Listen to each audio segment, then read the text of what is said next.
Hi guys, let's try that again. Hi guys, this is Al Gordon. I'm here with Oceanside Strong Campaign. I have two amazing wine connoisseurs with us today. I have Maureen to my left and Skip to my right. And you guys are Coombers Craft Wines Oceanside. Okay? Cool. So feel free to relax a little bit. Let's get this thing happening here. So tell me a little bit about your business, why you chose Oceanside. Let's start off with that, and then we'll work our way down to your wines and all the stuff you offer. Sure. Well, we were familiar with Oceanside. My father and mother had bought a condo about 12 years ago in town here. So we'd spent some time up here. We really enjoyed it. And then the city spoke with our consultant, and now our president, and said, if you'll open your wine tasting room here in Oceanside, we will do everything in our power to speed the process along. And they truly did. We've applied, we submitted our papers, 5.5 months later we were open, which, as you're aware, is a remarkably short period of time for an alcohol-related business to open. Right. Maureen, tell me a little bit, a lot of people drive by your establishment, and I think they had the thing I'm going to go in there one of these days, but, so kind of I'm going in there, what can I experience? What do you guys offer? We wanted to create an environment that is very welcoming for people to be in there, and once you are in there, you feel like you're part of our family. We are dog friendly, we're kid friendly. I typically bring my dogs in, and they're kind of called the wine dogs, and they meet and greet people. But no, it's just a really nice family sense of community. We want to make people want to stay. No, you guys do that. Me and my sister walked in one time, and it was like, you got to try this wine. And I'm thinking, okay. And before you know it, we're in the back patio hanging out. And I'm like, oh, this is in my backyard, and I had no idea. So that comfort, hospitality, check. So with what's going on these days and everyone's trying to figure out what to do, what are some things that you've done or you might advise someone to do to kind of stay abreast on what's going on? Well, the first thing we did is circle the wagons, figure out what our priorities were. First priority was to try and keep our hourly employees working, because we knew this was going to devastate the service industries. And so we figured out how we could remain open and yet protect these people we care about and other people that would come and frequent our business. So we created a grab-and-go window at the front opening of our building, which many places have done. And then we added to our offerings with things that were essential related items. So we created a hand sanitizer.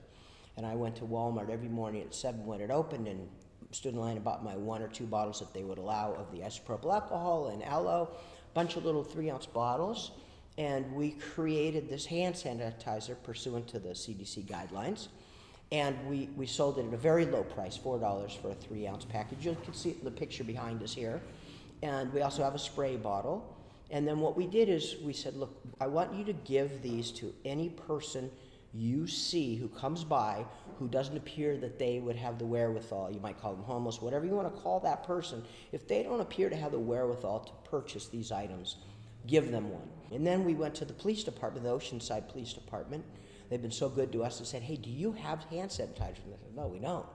And we gave them 50 of those bottles so that all the people on the force could be carrying hand sanitizer. And we've been constantly evolving, and I guess that's really the answer to your question, is this is an organic situation, and they keep changing rules and requirements and learning what's more safe and what isn't. So we decided we wanted to support our local restaurants. So we went to several of them and said, if you'll put together a package, a dinner package, so a dinner for 2 for $25, something affordable. If someone calls in, they can order a meal from you and a bottle or more of our wine, and we'll deliver for free. And I do 99% of those deliveries personally. So every night of the week at 5, I'm ready to go.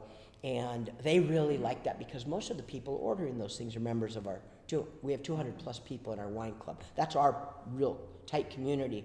They love it when the owner comes and shows up personally. So I know you guys have a wine club with members. How has that helped your business, within the last few months? It's been the number one focus right now.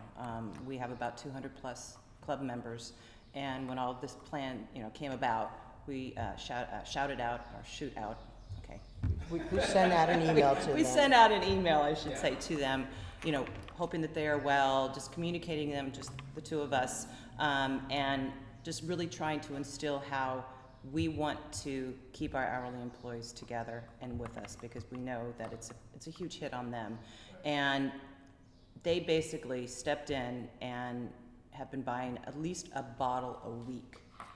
And with that saying, that has been able for us to keep our employees on an hourly basis. We created a community, and they participated actively, where our wine club members, and like Maureen said, we're over 200, they came once a month to a big party we threw. It was one of the benefits of being a member, and they've gotten to know each other. So we have a support organization built in, and we send 1 or 2, 3 emails a week. We have a personal greeting that Maureen and I gave sort of at the beginning of this videotape, and then we keep them updated, and we tell them about our new specials, and I'm telling you, we actually have more wine club members now than before this virus started. How do you join the wine club? What any prerequisites to join a wine club? You can go to our website and get the information, but what you would do is you'd call us or come up to our walk-up window and we'll give you the information. It's a very simple format. You're committing to buy 2 bottles per month, and you're going to get 15% off. And in addition, because we can't give the normal benefit of 8 tastings per month to a wine club member, we actually give them a 3rd bottle for a nickel. So it is a remarkable benefit. We didn't want to do deep cuts in our wine. Our product is well priced, and we didn't want to cheapen our product by lowering the price, but we needed to give these benefits to our members, and that was the best way we could replace their 8 wine tastings per month, because obviously they can't come in and have a wine tasting now. So they would just call us at our location or walk up to the window, and Heidi will tell them all about it. I gotta say this. I know Main Street is a good resource. To business owners, if you could do a brainstorming session with these guys, they are on it. We're gonna have to do a separate segment with you guys. I'm gonna tell you that right now. But I wanna talk about the wines. You guys brought that wine. It's almost lunchtime. So I want you guys to just go through maybe each bottle, talk about it a little bit, maybe something like that, if that's okay with you guys. Sure. Yeah? All right, cool. Let's check it out. So, Skip and Maureen, why don't you tell me a little bit about these wines, what we have here today? Okay. Well, this is our Surfer Girl. We have a Cabernet and a Chardonnay, Pinot Noir, and a Rosé that we sell. This is a brand we developed in coordination with the Supergirl Female Empowerment surfing event here in Oceanside at the pier. And then this is our lemon cake label. This is a Sonoma Russian River Chardonnay, which sort of evokes the feeling of lemon cake.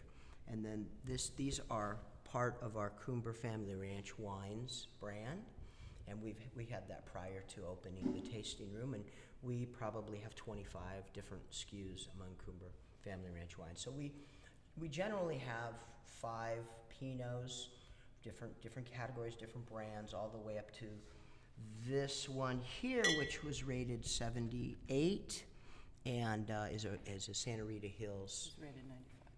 Yeah, what did I say? 70? Pardon me. This was 97 is what I meant to say. Forgive me.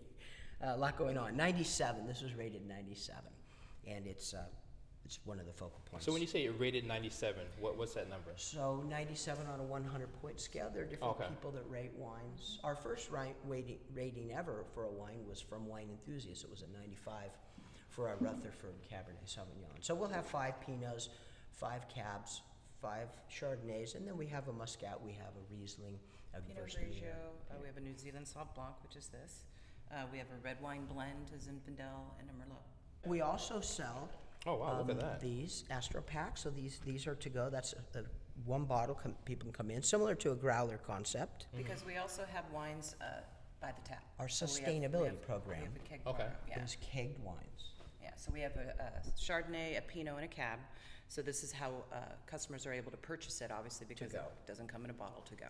So they are reusable, sealable, keeps the oxygen out, and it's just kind of a fun little thing for people to take and take on the go.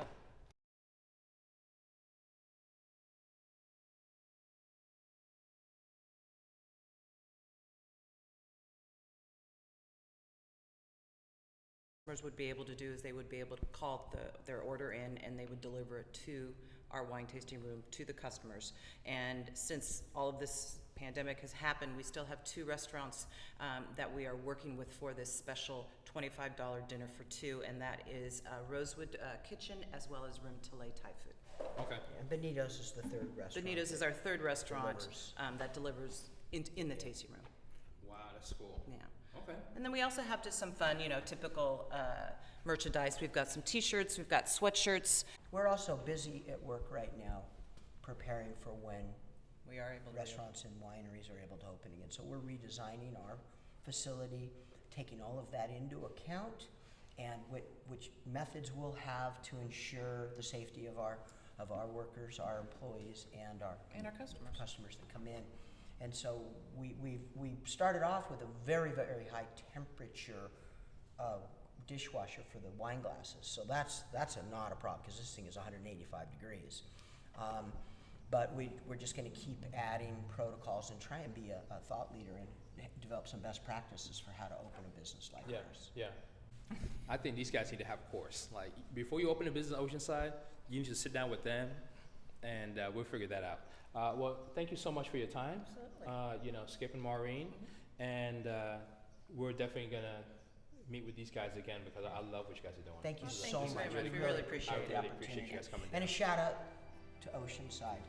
You're a fantastic city. We're so proud to be. Really are. It's Cool. amazing. I'm Skip Coomber. This is my wife, Maureen Coomber. We own Coombers Craft Wines, Oceanside. And we are Oceanside strong.